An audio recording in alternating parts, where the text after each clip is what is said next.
What is up, nerds? This is Trip, and today on the podcast is Rachel Adams. She is the founder and CEO of the Global Center on AI Governance. She works in Africa, planning a just introduction and use and development and sustainable version of AI in relationship to humanity, questions of justice, sustainability, and ecology. And she's having a conversation with my friend Kester Brewin, who's been a part of the first Process This series on the podcast. And this series of Process This is on artificial intelligence. If you want to hear a whole bunch of the other conversations we've had with scholars across the disciplines around AI, and maybe join up our little Q&A for all the members of the Process This Substack at the end, then head over to processthis.substack.com and join the fun. Here we go. Kester Brewin, Rachel Adams. Enjoy. Hi all, and welcome again to this next in the series of interviews, jumping off my book, Godlike, A 500-Year History of AI, and absolutely delighted today to welcome Rachel Adams. Rachel, why don't you give yourself a bit of an intro, because you're doing so many extraordinary things with around AI in the Global South. It'd be great to hear about you and how you got into this space. Wow, thank you so much, Kester. It's such an honor to be part of this conversation with you. I am Rachel Adams. I am based in Cape Town in South Africa, and I have recently established a new think tank called the Global Center on AI Governance, which I believe is the first dedicated think tank on artificial intelligence here on the African continent. But our work, although it's headquartered in Africa and it's very much about serving the African communities as a priority, our work is global as well. So it's really about how we create this center of excellence on an emerging topic like artificial intelligence policy and governance that's based here in Africa, because I think at the moment we're hearing a lot of expertise coming from other parts of the world. And we're not hearing enough expert voices from the Global South or from the African continent, where many of the really interesting, important and critical issues that this technology is posing to our society are being experienced in quite fundamental ways. So I think understanding the impacts and implications of artificial intelligence here, particularly in terms of the structural impacts on economies and on inequality, allows us to have a much deeper and richer conversation that's not just relevant for Africa, but relevant for all of us everywhere, as particularly now with AI, this is such a interconnected world.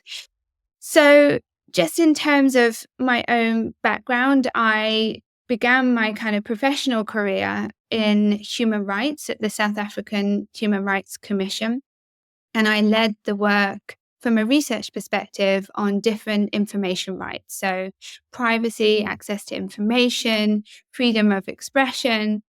And these were the first kind of set of human rights that were directly impacted by emerging advanced digital technologies.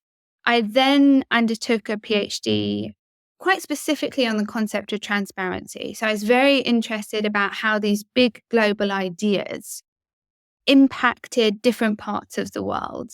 And that's what my PhD looked at. It looks at what transparency meant, particularly for the African continent, and the kind of hidden nuances and complexities and histories of this idea of creating a totally transparent world. So on the one hand, it was about opening up governments to be more democratic, but at the same time, there was this kind of incremental making transparent of individuals through surveillance, which was posing threats to democracy. So I was interested in that kind of double bind.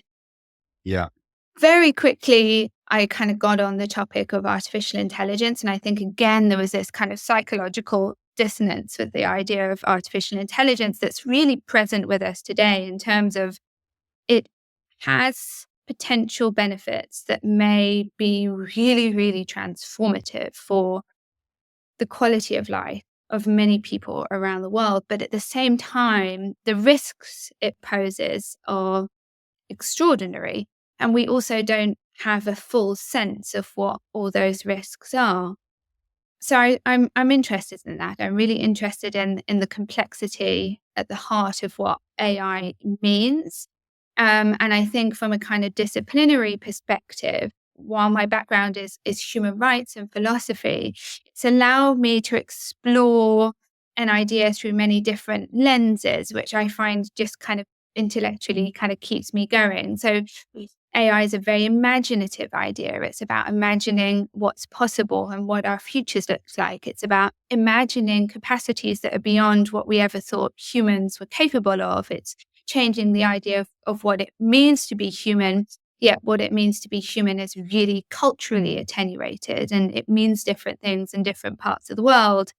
And then I suppose more recently with the book that I am publishing later this year, The New Empire of AI, it forced me, because I'm really interested, or I'm really concerned. I think the big kind of concern I have is that AI is worsening global inequality. And to really, one of the key measures in which we understand global inequality is through GDP and through economic systems. And so that kind of forced me to better understand or to explore this idea through kind of questions of labor markets and economic growth. And so AI is a really rich idea to me insofar as it allows me to kind of explore these different avenues for assessing and understanding it. So, and very recently, I think in July, there's actually a full continental strategy on AI released by the African Union. Is that right? And you've co-written a paper with Ayatollah Alayande about that. Can you tell us what that strategy is saying and how that's kind of specific to the continent of Africa in terms of some of those risks and opportunities? Because it feels like a fantastic thing to have done. It must have taken a huge amount of work and cooperation between lots of different nations. And, I know that the EU has struggled to kind of get the AI Act through. So what do you think the impacts of that are going to be? And how do you think that's going to help? So, those kind of headlines of what that strategy tells us specifically around, stuff within the continent of Africa. Yeah. So I think the publication of the African Union's continental strategy on AI, which I was one of the lead drafters of, so I've been very involved in actually writing it over the past few months, marks a very, very, very important moment. Because prior to this point, there has been a huge pressure on governments around the world to publish national AI strategies and policies. And we've seen a massive proliferation of those over the past 5 years, but really the past kind of 2 years. But the kind of blueprints and guidelines and priorities and kind of provisions and issues that could have been covered in these strategies have not been particularly relevant, or certainly not kind of specifically relevant to many African countries. And I think one of the most important things that the research I've been doing, one of the projects I lead is called the African Observatory on Responsible AI, which is really trying to understand impacts and implications of AI for different African societies, is that AI's potential impacts, real and potential impacts here, are very different to what they are in the US or the UK or Europe. We're looking at a different set of structural issues, infrastructural issues, talent, skills issues. We're looking at a different set of kind of public attitudes. So having a continental strategy that creates a blueprint for national strategies across the continent is a really defining moment. I think there's about 7 African countries out of 54 that currently have national AI strategies. There's a number of African countries that are developing national AI strategies. And I certainly expect, a number more over the next year or so to publish or to start processes to develop one. So now this African Union continental strategy provides a really kind of relevant, pertinent strategy that's much more focused around development priorities rather than simply growth and competition. So I think that's one of the kind of key differentials, is that the US and China and the UK and so forth, these countries are all developing these strategies in order to be global leaders. And this is very much the language used in these strategies.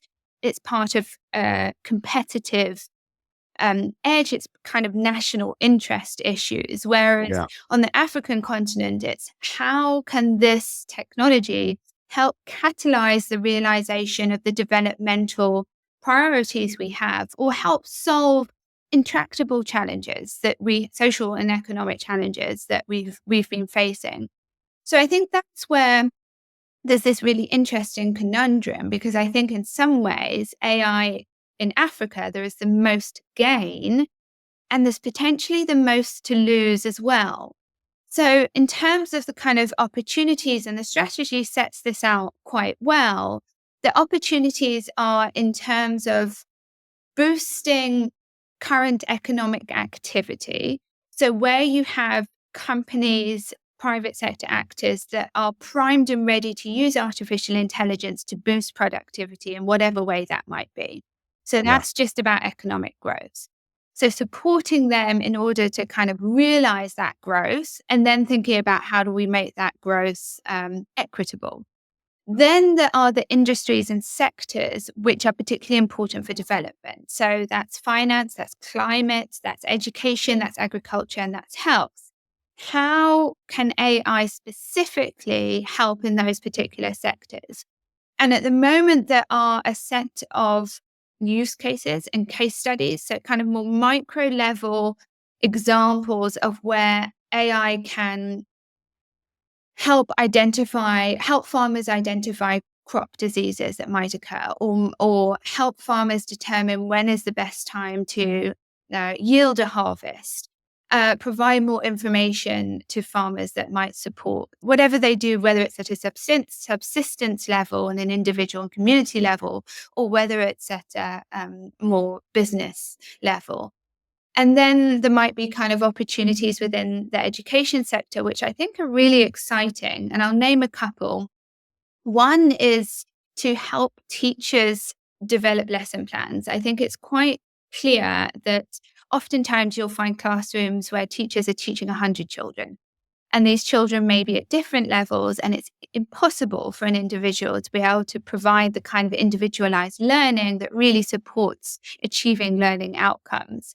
So I think we've certainly found that there may very well be opportunities for teachers to be able to utilize these technologies within a classroom setting in order to be able to kind of provide more materials, lesson planning, marking and assessment materials to support education at these different levels. And then a really exciting one is through the use of large language models, and particularly as we kind of build out their capabilities in local African languages, to actually produce materials, educational materials at different levels in local African languages. So what we have is often a lot of outdated textbooks and materials that are in the old colonial languages, French and English, and children are coming to school. They're not speaking French or English at home, so they're not being taught in their mother tongue language, which means the kind of levels of understanding are not going to be what it is for somebody that's learning in their mother tongue language. And there's been a really exciting application developed by Mali robots. Robots Mali, I must double check that. It's the specific way around. And they've developed this idea in Mali, and I think they're going to be expanding it across a number of other countries in West Africa, where they've used large language models to help produce at speed and at scale educational material in one of the local languages, so Bambara, which children are speaking at home. And it's really seen to kind of support literacy and improve literacy amongst children. So I think that's a kind of exciting application. I think one of the most important things from our research, which has been supporting a number of these innovations from a kind of ethics and research perspective, is that we cannot just assume these applications are going to work. What we have Yeah. to do and what these innovators are doing is putting in place a whole load of human mechanisms around the design and development of these applications to ensure that their development is culturally appropriate and impactful to the communities that are underserved and need these resources.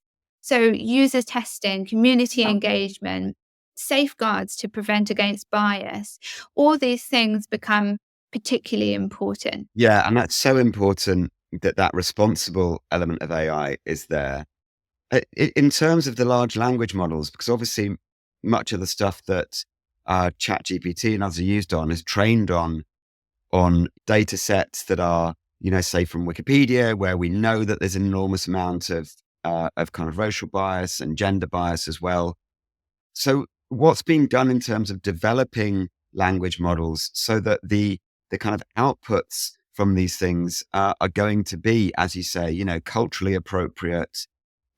Is work being done in that way in terms of new training data, or how is that being? Because otherwise, we're going to get those same things just kind of being entrenched again as those kind of language models are used in an inappropriate way. Yeah, absolutely. Well, there is work being done to kind of build the processes that help develop the kinds of AI systems that are locally relevant and appropriate. But I think it's really important to remember that this is a very, very resource intensive process.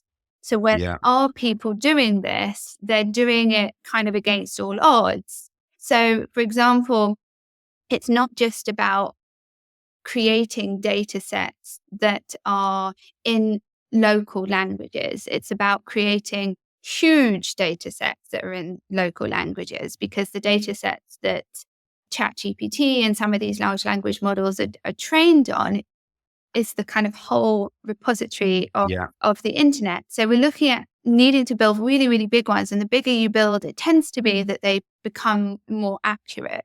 So if it's a yeah, small data set, the likelihood of bias is higher.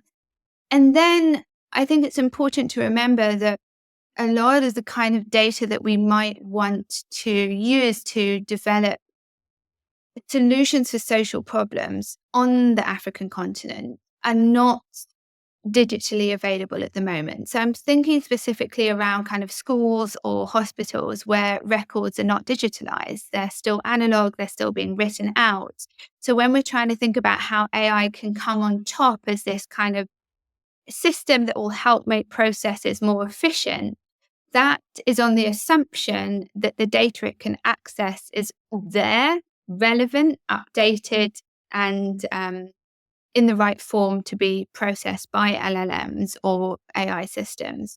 And so, kind of making the data ready and available and making the data representative are kind of two different things, of which take an enormous amount of yeah. human labor and resources. So, yeah, there's lots of great people I can think of kind of. And there's been a lot of human labor in the continent of Africa working towards building these models. I know that there's been all kinds of stuff on the digital sweatshops, as people have talked about. So it seems that there's been a level of kind of exploitation of cheaper labor in the global south in order to build these huge companies. Do you see any kind of movement on that to rebalance that? I mean, I know that there were people working on kind of tagging data and kind of, violent images and stuff in Kenya being paid very, very, very minimal wages. Has there been some kind of pushback on that at all? Yeah, I mean, I think it's really important to kind of point out that the African continent plays a pivotal role in the supply and value chains that produce artificial Yeah, intelligence, and this AI does not serve these people. So they're yeah. contributing to creating it, but it's not serving them. So, yes, And that's even a mineral, down to the minerals being used, right? absolutely. So that's, yeah, it's down to the beginning of the supply chain, which might be the extraction of rare earth minerals from the Congo to build lithium batteries, or simply the kind of infrastructure and hardware of these computer systems and all the kind of network of cables, subterranean and in the cosmos, that supports this kind of global system. but it's also the end of cycle too. So it's e-wastage that tends to get dumped in places like Ghana, where maybe there's less controls in terms of what can be dumped there, or what often happens is that kind of shiploads of old electronics that are not completely defunct, apparently, but can be refurbished, get dumped there under the guise that they're going to be refurbished. But actually, there's not the kind of capacity or ability to refurbish them, or they are completely defunct. So they end up this kind of wasteland of old kind of smart fridges and this and that. So it's the end of cycle as well. But in terms of pushback, yes, I mean, absolutely. In Kenya, even, not just on the data labeling side, that was a really big issue in Kenya. But I think there's a couple of other sides of it. One is also on platform economies that are AI driven and that might be kind of affecting other taxi economies, for example. Here in South Africa, there's been protests around that. There's much more kind of awareness about the labor rights of individuals that are working in these platform economies, although it's tricky because a lot of the times they're migrant laborers who are not willing to claim their rights in the same way. And then recently there was the WorldCoin issue in Kenya. Yes. And the Kenyan authorities acted on that, although I believe the case was recently dropped. So that paves the way for WorldCoin to come back in. But yeah, I think there's definitely increasing awareness and increasing pushback. I think that the kind of institutions that provide oversight on different kind of market players are becoming much more adept at responding, whether that's information regulators, data authorities, human rights commissions. I think there's just a wealth of kind of issues that they need to deal with, that capacity is really, really a challenge. And then I think there's just these tricky trade-offs in terms of, in South Africa, we had Amazon Web Services come and want to establish this headquarters on indigenous or contested indigenous land. And so that created a whole load of issues with the local indigenous communities. But in the end, the headquarters was established. And I think part of the trade-off is that governments or local authorities are trying to balance certain rights of local people with the potential that these companies will bring jobs and economic growth. And so the kind of power imbalances that are going on here, I think we need to remember that so many of these big tech companies have far more money than many governments. Yeah. And far more influence. And so it's a really tricky, contested. And you've written on this because you've got your book coming out, The New Empire of AI, The Future of Global Inequality. Yeah. Can you just tell us a bit about that? I think it's out in November. But yeah, I mean, just sounds like such an important work on this whole topic. Yeah, this kind of new colonialism of data and AI. Yeah, absolutely. So this book is looking precisely at all of these issues. So I had done a piece of work around decolonizing AI and what decolonizing AI might mean.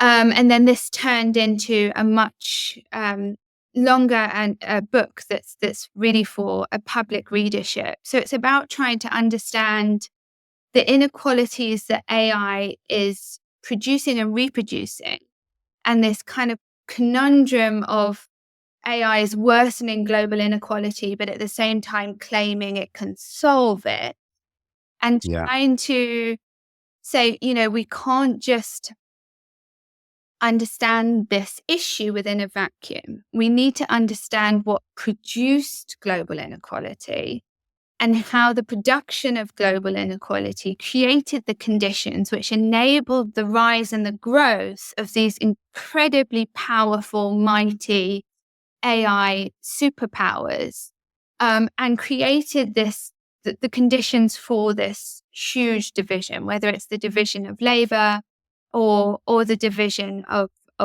wealth.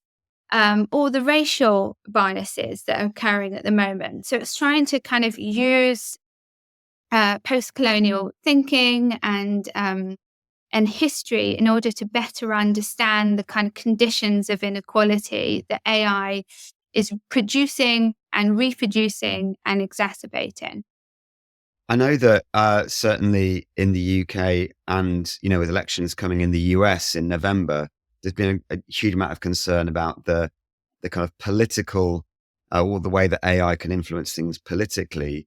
And I know that you've written about your concerns about some of the ways in which, I mean, I think penetration of Facebook is enormous on the continent of Africa. Mm. So the kind of risks of manipulation of people's opinions and kind of AI and algorithmic kind of nudging on that. How are you seeing that in terms of AI's impact on democracy within the continent?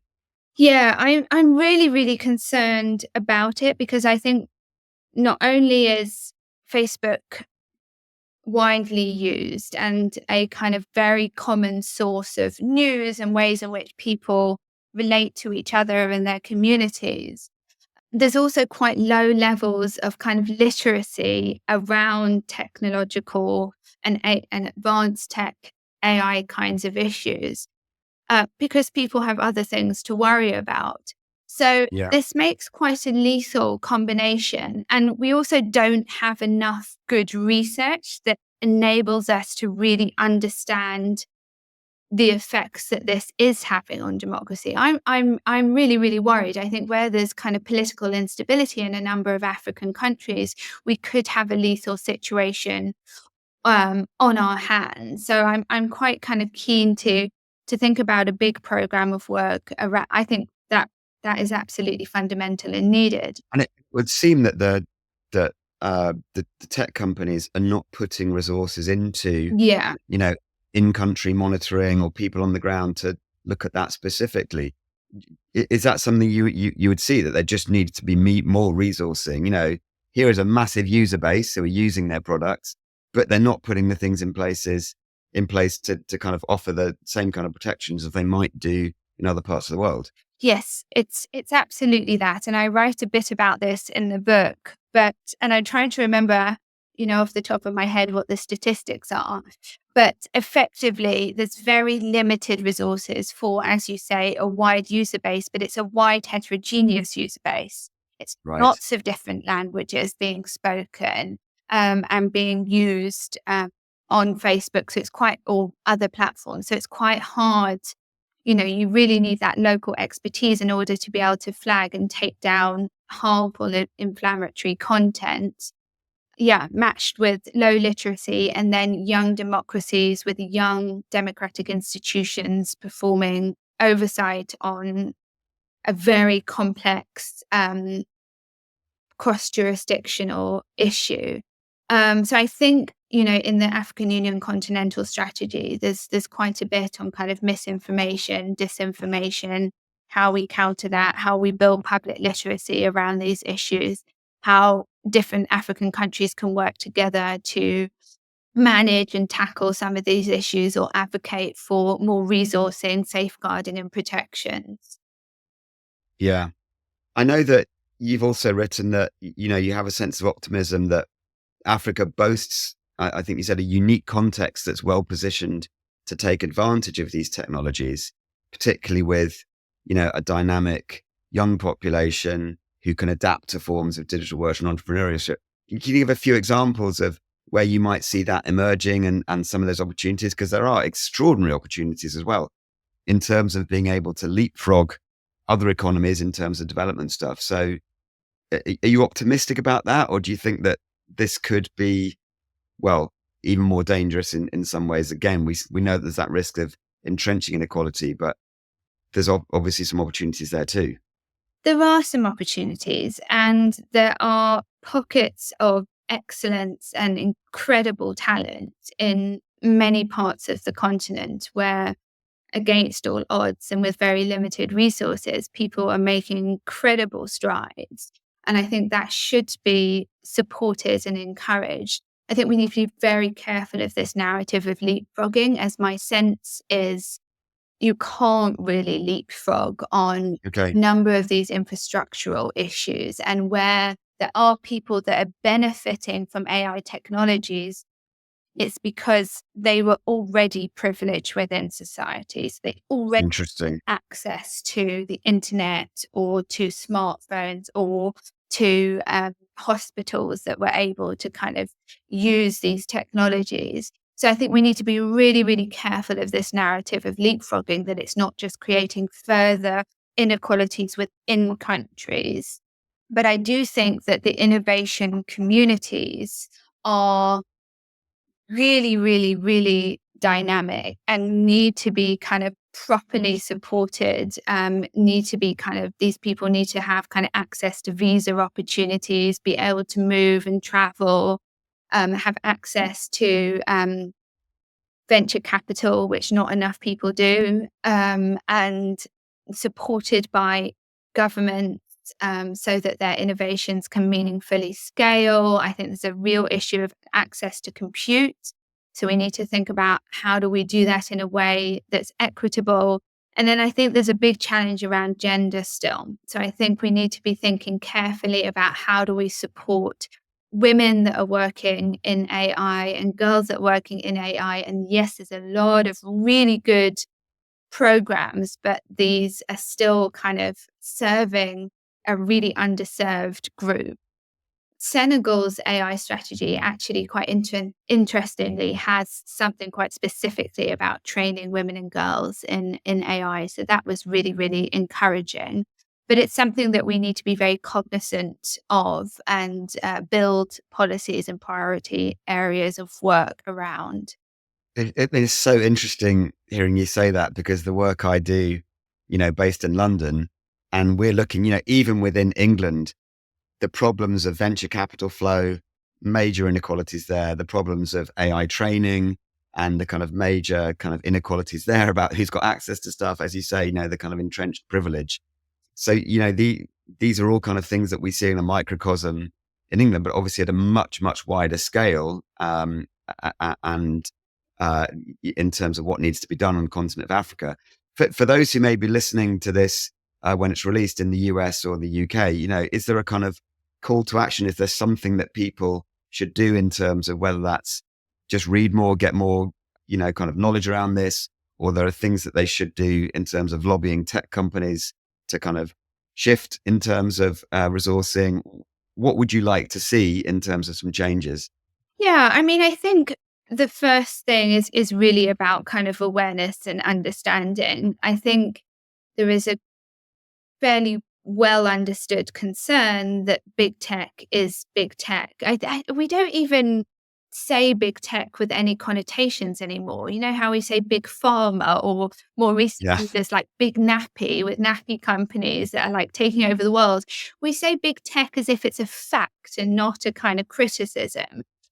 But I think at the same time, there is awareness that big tech has more power than it should. And so even across much of Europe, there's worry and concern about that. So it's quite Yeah. hard to kind of say and think about how that might be even worse in other parts of the world. But I really think it is about understanding how globally interconnected all these issues are, and how we do need this kind of global consciousness around them. So, for example, if AI worsens inequality and takes jobs away from people in the global south and leaves them with very few ways of making a living, those people are going to have to migrate to other parts of the world where Yes. they could make a living.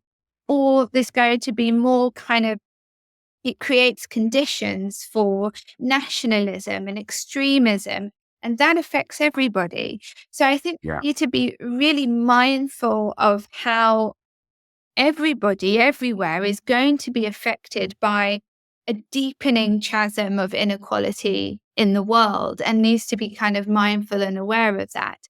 And then with that awareness, it can be a matter of kind of making different choices about the technology that we use. I think that's really hard to do because we get locked into iPhones or Google G Suites and it becomes really difficult. But we can start thinking about alternatives.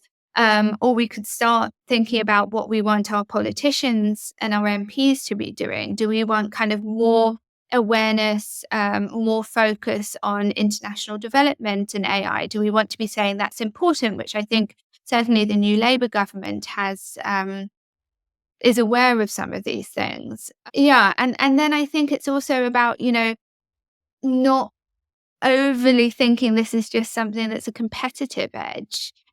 It's not just about we're going to kind of get wild economic growth and then how wonderful that's going to be for everybody, but just thinking very critically about what the very real, it's not just risks, they're actual harms that are occurring. So our work at the Global Centre on AI Governance is covering much of this. We have a project called the African Observatory on Responsible AI and another called the Global Index on Responsible AI. And we're always open to working with researchers, journalists, advocacy groups from any part of the world. So yeah, I think our big interest is widening the conversation, having more people care and more people involved and more people talking about these things. So, as I keep saying to people, we keep investing in machines and we've got to make sure that we also invest in people and having that sense of a global population, even as we have this global, as I've called it, this kind of godlike technology, we've got to make sure that actually it is really, really helping everybody around that. So, thank you so much, Rachel. Really, really wonderful to talk to you and so interesting hearing about, these kind of pan-continent issues within Africa, and so looking forward to your book coming out. Just tell us quickly again when it's coming out and the title. Yeah, it's coming out on the 22nd of November in the UK. And I think the audiobook's coming out then. And then it comes out in January in North America. And it's called The New Empire of AI, The Future of Global Inequality. So looking forward to that, and really looking forward to following all that you're doing with the Global Centre as well. Thanks so much. Thank you so much.